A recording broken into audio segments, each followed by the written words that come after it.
La programación orientada a objetos permite organizar el software que estamos desarrollando como una colección de módulos que van a constar de datos y de comportamiento. Cuando definimos un objeto, por ejemplo un objeto persona, vamos a decir que tiene como datos su nombre, su apellido, su documento, etc.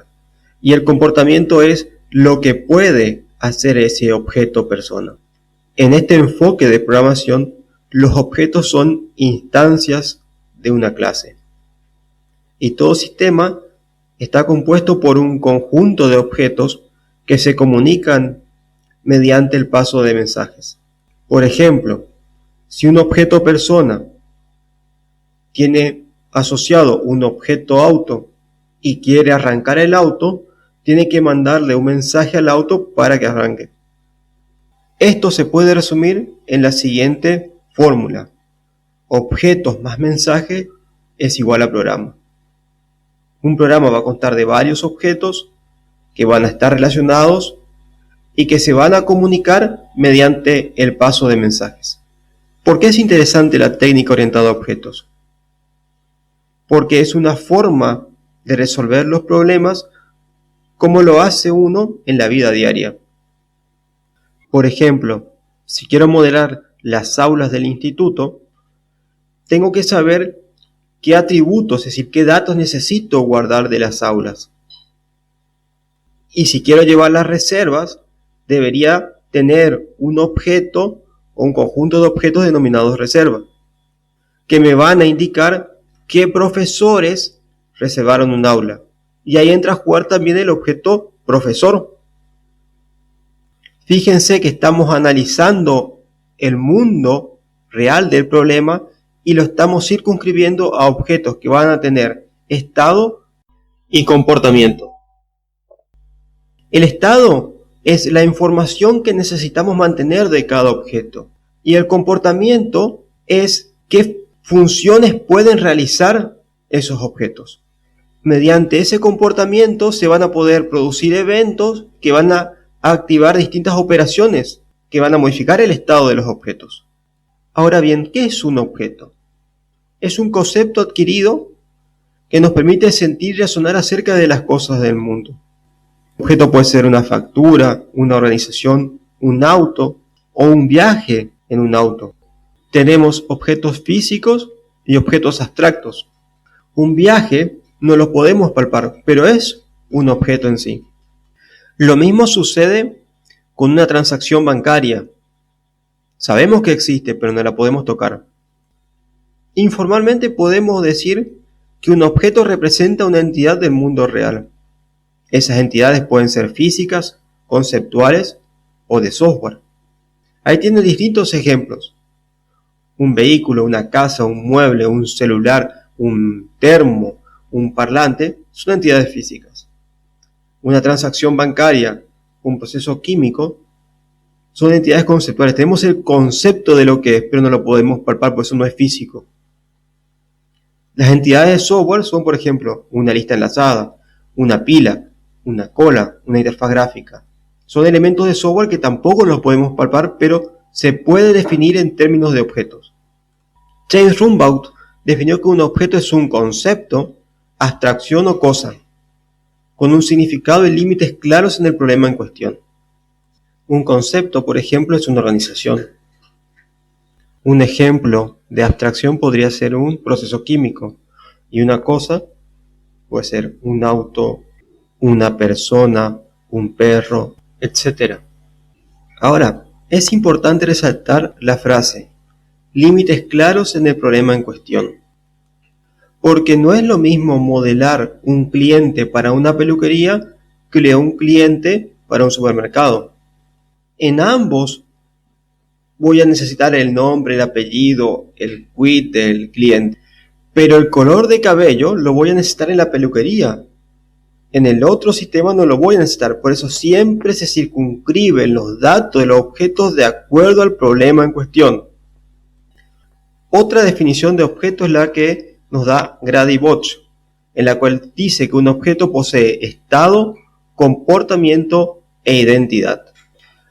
James Rumbaugh Grady Bosch e Ivar Jacobson trabajaron juntos en Rational Software para desarrollar UML, que es el lenguaje de modelado de software más conocido y utilizado en la actualidad. Ambos luego fusionaron sus metodologías de desarrollo de software en lo que se denominó el proceso unificado racional. Ahora bien, ¿qué significa que un objeto posee estado? Es lo que el objeto sabe. Por ejemplo, una organización sabe su nombre, su dirección y su quit. Mientras exista la organización, esos datos le pertenecen. Ahora bien, una organización se puede trasladar a otro lugar o puede cambiar de nombre. Entonces también decimos que puede cambiar en el tiempo o que por lo general cambia, porque hay características que pueden no cambiar. Estas cosas que un objeto sabe se implementan en un lenguaje orientado a objetos mediante lo que se denominan propiedades o atributos, que son propios del objeto o de relaciones que tiene con otros objetos. Cuando se dice que un objeto tiene comportamiento, significa que un objeto puede realizar determinadas cosas. Eso va a regir cómo va a actuar o reaccionar frente a las peticiones que le hagan otros objetos. Es decir, son las operaciones que el objeto va a poder realizar. Y en un lenguaje orientado a objetos se implementan mediante lo que se denomina métodos. Por ejemplo, un objeto alumno puede inscribirse a una materia, puede inscribirse a un turno de examen, etc.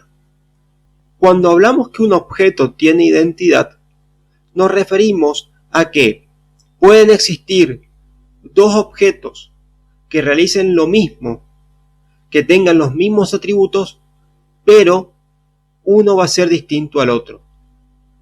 Si estoy modelando un sistema de inventario, voy a poder tener, por ejemplo, dos sillas iguales, pintadas del mismo color, con los mismos datos, pero una va a ser distinta a la otra. Ahora bien, ¿qué es una clase? Una clase va a describir a un grupo de objetos. Mediante una clase nosotros vamos a poder crear objetos. Esa descripción de los objetos va a tener un conjunto de propiedades en común que se denominan atributos, un conjunto de operaciones que van a poder realizar esos objetos que son creados por esta clase, un conjunto de relaciones con otros objetos, y esos objetos van a tener una semántica en común, van a significar lo mismo. Una clase, auto, por ejemplo, va a tener como atributos un número de patente, un propietario, un color, un tipo y un modelo. Un auto puede arrancar, puede frenar, y la relación vendría dado, por ejemplo, entre auto y propietario. Propietario es otro objeto, pero está relacionado porque ese auto le pertenece al propietario. Y la clase va a ser la esencia que comparten los objetos creados a partir de ella. En resumen, todo programa orientado a objetos va a constar de un conjunto de objetos creados de forma dinámica mientras se va ejecutando el programa. Los objetos son abstracciones del mundo real. Eso facilita pensar en objetos cuando queremos desarrollar un programa orientado a objetos. Cuando desarrollamos orientado a objetos, en primer lugar, nos interesa saber qué es lo que el objeto puede hacer, más que cómo internamente lo hace. Por ejemplo, en una red social, una persona puede tener un conjunto de amigos. A nosotros nos interesa saber qué podemos hacer con ese conjunto de amigos, es decir, agregar un amigo, quitar un amigo, más que cómo se almacena internamente esos amigos, ya sea mediante una lista enlazada, un arreglo dinámico, etc. Cada objeto va a ser responsable de un conjunto de tareas, que como dijimos, es un conjunto de métodos que se definen para dicho objeto. Cuando un objeto necesita que otro haga algo, le va a mandar un mensaje que en Java se implementa mediante la invocación a un método de dicho objeto que queremos que haga algo. Todo objeto es instancia de una clase, es decir, se crea a través de lo que está definido en una clase. Y las clases tienen una organización jerárquica mediante herencia. Eso nos va a permitir crear una clase a través de otra que ya existe o de otras que ya existen. Depende si es herencia simple o herencia múltiple. Para cerrar les dejo esta frase, que la programación orientada a objetos es una simulación de un modelo del universo. Para mí circunscribe todo lo que venimos hablando hoy. Muchas gracias y nos vemos en la próxima clase.